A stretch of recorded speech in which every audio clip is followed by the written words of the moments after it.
रेल्वेवरती मागील जवळपास 1.5 तासापासून आंदोलन सुरू करण्यात आलं होतं आणि यानंतर अनेक रेल्वे लोकल सेवा ज्या आहेत त्या रद्द करण्यात आल्या होत्या आणि याचा परिणाम जो आहे तो संपूर्ण वाहतूक व्यवस्थेवर झालेला आहे। साधारणपणे 50 पेक्षा अधिक लोकल सेवा ज्या खंडित करण्यात आल्या आणि यामुळे सध्या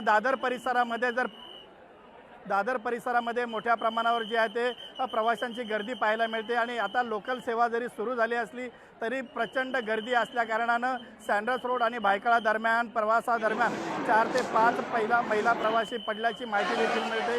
त्यात जवळपास 4ही मृत्यू झाल्याची माहिती मिळत असली तरी आता या सर्व जखमी आणि मृतांना जवळच्या जे रुग्णालयामध्ये घेऊन गेल्याची प्राथमिक माहिती या सध्या समोर पाहायला मिळते।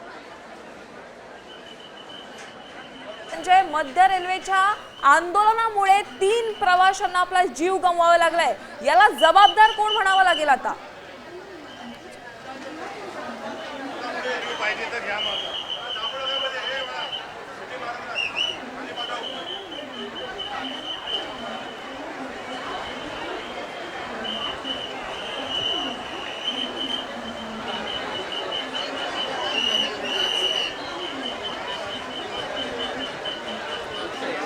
तर एक दुर्दैवी घटना आपण पाहतोय, मध्य रेल्वेवर आंदोलन पुकारण्यात आलेलं होतं आणि या आंदोलनाचा फटका मध्य रेल्वेवरील इतर स्थानकांवर पाहायला मिळतोय। अशात सँडर्स रोड आणि भायखळा दरम्यान एक मोठा अपघात घडलेला आहे।